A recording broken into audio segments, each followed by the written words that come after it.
Hello and welcome to this quick tutorial on the Investing Sidekick spreadsheet. This is just a quick run through of the Excel spreadsheet and how to get started with it.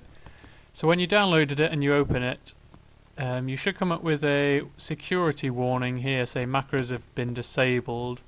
If you get no warning at all, it probably means that your Excel is set to disable them without notification.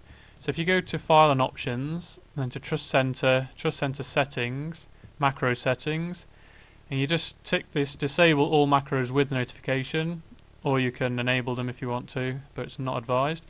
If you click that, then that should allow you to reopen the spreadsheet and this notification will appear.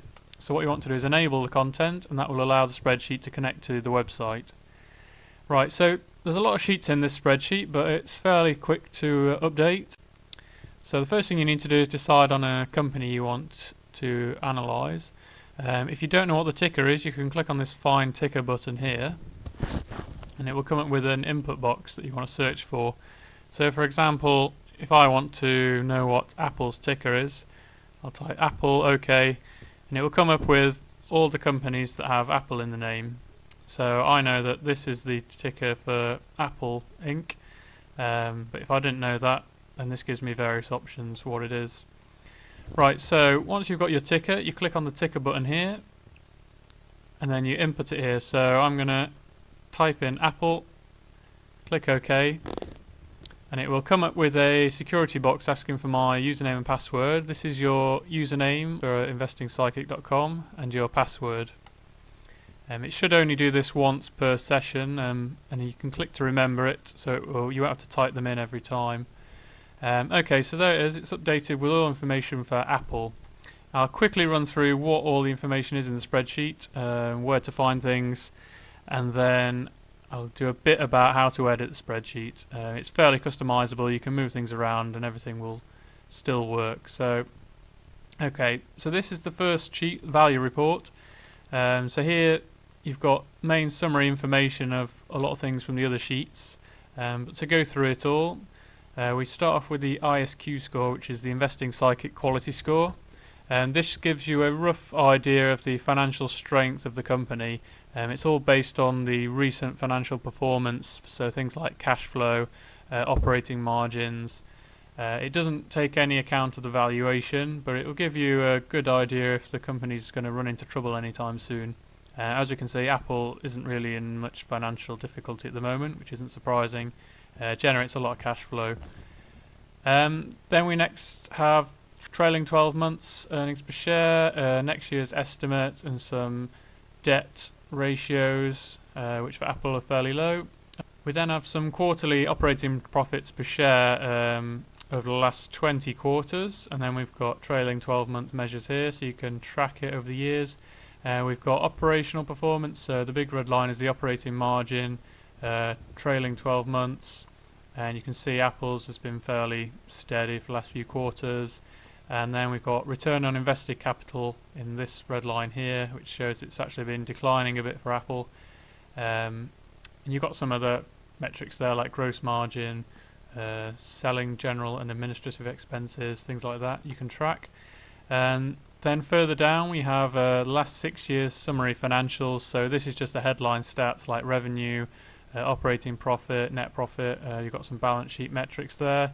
It's all fairly self-explanatory. And then right at the bottom you've got the share price and the market cap. The reason they're down at the bottom is some people don't like to look at that when they're analysing a company, but some people do like it, so it is in there. And if you don't want to know the share price, you can delete it. Or alternatively, if you think it should be a lot more prominent, you could, for example, just put it right up here.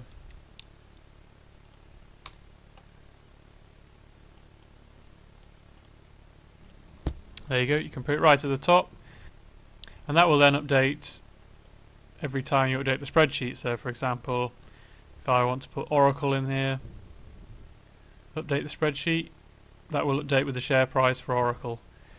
Okay, so that's the left hand side. Right hand side, we've got a few buttons at the top here. You can go to the regulatory filings, fairly simple there. It's got all the different filings, 10Ks, 8Ks in there. Quick link to that. Seeking Alpha articles, and the conference call transcripts. Then down here we've got a chart showing the historical valuation ratios of enterprise value over operating profit. The dotted line at the bottom here is its current value, and you can see where it's traded at in the past. So Oracle was quite high at the beginning of 2000s, then a lot lower by the end of 2013, and has been creeping up again. It gives you a little sense of where the company is trading in terms of valuation compared to its history, so you know if it's a good investment or not. Up here we've got some stats like return on invested capital, free cash return on invested capital. You've got free cash flow generation compared to operating profit, so you can see Oracle is very strong and very stable cash flows. We've got some cash flow spending as well, so Oracle, you can see, spends around half its free cash flow on share buybacks, or it has done over the last 10 years, a bit on dividends and some other spending as well. And then down here we've got book value as well. Not as applicable for Oracle, but if you've got companies that usually trade around book value, then this gives you a good idea of has it traded above or below its current level in the past. So you've got more of an idea of am I likely to make money or lose money on this. Got some various growth rates in book value, tangible book value per share as well, compounded and averages. And then at the bottom here you've got some history of operating income, free cash flow and the book value. So Oracle has very strong growth in its operating income and free cash flow, which is incredibly stable. And then here we've got a quick quality assurance graph. I will go into that in a bit more detail later. Okay, so that's the value report. Next on the dividend report. So here, this gives you a quick overview of the dividends that the company's paid. You can see that its quarterly dividend history here at the top. You can see its historical trailing dividend yield as well. So you can see Oracle is currently trading at a 1.4% dividend yield, and that's a lot higher than it has in the past, although it doesn't look to have been paying a dividend for very long, so that's probably why. Its dividend is quite low, but it's covered well by cash flow, which you can see at the bottom here. We've got the free cash flow, these light green bars here, and then you've got the dividend, so you can really get a sense of is this dividend covered by free cash flow. Oracle, you can see, has no danger of them cutting the dividend at the moment, but for other companies this will flag up those issues where its free cash flow isn't sufficient to pay that dividend. So yeah, dividend coverage very high. You've got some stats down here like debt load, although Oracle is fine. And then some quality checks. You've got the number of years the dividend's been increased, dividend been cumulative payout ratio. And then the right hand side here you've got a dividend valuation model. This has some default values in, but you can edit these to whatever you want to and it will update the value based on your assumptions. So next the financial sheet. So this is where the real detailed information is. So you've got 20 years worth of historical financial data in here and then 20 quarters as well, and it gives you a detailed income statement, balance sheet, cash flow statement, and then some per share values and other metrics at the bottom. Down here you've got some seasonally adjusted quarterly data, so it removes seasonal impacts, things like bloated inventory at certain points in the year. This will remove those effects so you can more accurately track them over time. And down at the bottom you've got the min and max share prices traded out over the period as well.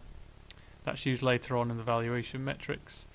And the price sheet is fairly straightforward. It just shows you the price adjusted for share splits and consolidations over the last 15 years. The quality assurance, now this graph is the same as the one down at the bottom of the value report, which I said I'd go through a bit later. So this is based on the seasonally adjusted quarterly data, and it shows you the quick ratio, the inventory days and the accounts receivable days. And this is designed to give you an early warning sign of trouble ahead. So if the inventories have been building up and its accounts receivable days have been building up over the last few quarters, it may be posting strong revenue growth, but these are warning signs that you could have weak financial results in the future. Inventory building up is not a good thing unless it's for ramping up for a product launch or something similar. Next, there's a free cash flow tab, and this gives you two nice graphs just showing you firstly the free cash flow generation of a company. So you can see Oracle, 129% of its net income is converted to free cash flow, so it's actually earning a lot more cash than its income suggests it is. And mainly you can see that's driven because depreciation and amortization is a lot higher than its actual capital expenditures, so its profits are being reduced by this non-cash charge. And then we can see what Oracle has spent its money on as well, so you can see that most of it's been spent on share buybacks. It has actually increased its debt a little bit, but also increased its cash position and some other spending as well. The next sheet is the discounted cash flow models. Now this is where you can forecast and model the future cash flows of the company and come up with a valuation, so it's probably the most useful for a value investor. There are some default values in here, and Oracle being a very stable cash flow generator, as you can see quite a narrow range of values calculated here. We've got a conservative estimate and an aggressive estimate, so it allows you to compare two different sets of assumptions to see what kind of value ranges you get. So you can see here some default values are chosen, but you can override these to whatever you want to, so I could change that to say 15 billion if I wanted to. And you can see that this value is adjusted accordingly. You can also change growth rates, so if I want to be a lot more aggressive, say in this case, you'll see this will change from $50 to $67 just because I've doubled the growth rate. So it's quite a powerful tool. There's a lot going on there, but you only need to adjust these highlighted cells here to come up with values for the value of the shares. The next tab is the value tab. So this shows you some historical valuation ratios that the company's traded at. So it's quite useful if you're coming up with a value, say of let's say in this case we had $67 as the value of Oracle, and then you come in this sheet here and you see that that is equivalent to an enterprise value of operating profit of 20. You can see here that Oracle has rarely traded this high in the past. In fact, it's much lower, down in the 10 to 15 range. So it gives you an idea of is the market really valuing this company the same as I am? Is it ever likely to hit this kind of level again? And you can see it's not been at this level for a good 7 years, so it's a bit unlikely that it's ever going to get that high again.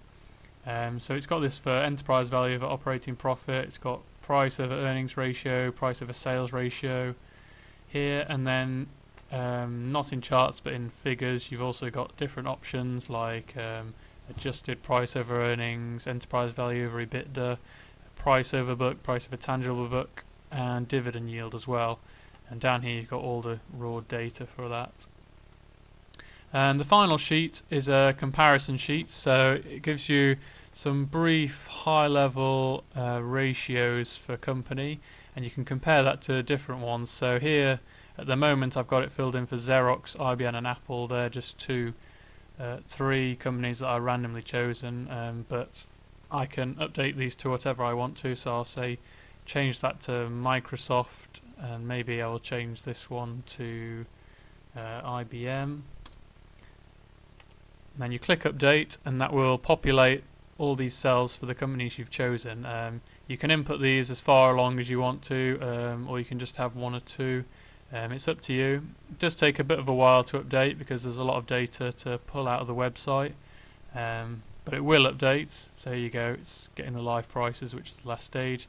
So you see all these have updated now, and I can compare these companies. So looks like Oracle has a much higher gross margin than the others, higher net profit margin, higher return on assets, except for IBM, which has a better return on assets. Free cash flow generation, debt levels you can compare, and you can compare valuation ratios as well. So we can see that the cheapest, say in terms of price over earnings at the moment is actually Xerox. Cheapest in price over book value is also Xerox. So you can compare different companies quite quickly and easily, or you can put your entire portfolio across here and compare them. And the last page is the notes book, so I'll just run through this quickly because there are some important things to highlight. And so I've already showed you how to update the spreadsheet. The tick and button is on every sheet, and they all work, so I can click here and I can update this with a different company, and it will still update the whole spreadsheet for you. There we go, you can see it's updated. The banks and insurance companies are covered in the spreadsheet, but they don't have as much information. So if, for example, I'm going to put in Berkshire Hathaway, which is technically an insurance company, you will see that a lot of this information here isn't here. So things like accounts receivable, inventory days, all this chart here is gone. It's more obvious in the financial sheet here. You'll see none of these cells are populated. It's really basic high-level information available for insurance companies, and for banks there's even less information because the balance sheet is completely different for a bank. Things like current and non-current assets don't really make sense for banks, because they have different tiers of capital, different ratios to evaluate them. So the information is in the spreadsheet and you can pull it in there, but this is just to flag that the spreadsheet isn't designed really to analyse these companies in great detail. It's mainly for industrial companies. Troubleshooting, just email us if you're having trouble. Try the reset button. If that doesn't work, email us. And also there's a PDF print. So here you can just print this to a PDF and it will save it in your drive, so you can save it onto your tablet or email it to someone and just analyse companies on the go. Just before we go on, I'll just say a quick word about editing the spreadsheet. So all of this is unlocked. You'll see you can move about things, you can edit cells, you can really make this show wherever you want to, and it will still update. So if I change this to say IBM, and you'll see all these cells will still update with the company information for IBM. And you saw I put in the share price at the top there. So there's a lot of customization that's available with this spreadsheet. So feel free to edit it however you want to. If you do manage to break it somehow, then no problem, just email us and we'll fix it for you and try and save any other personalized settings that you've done.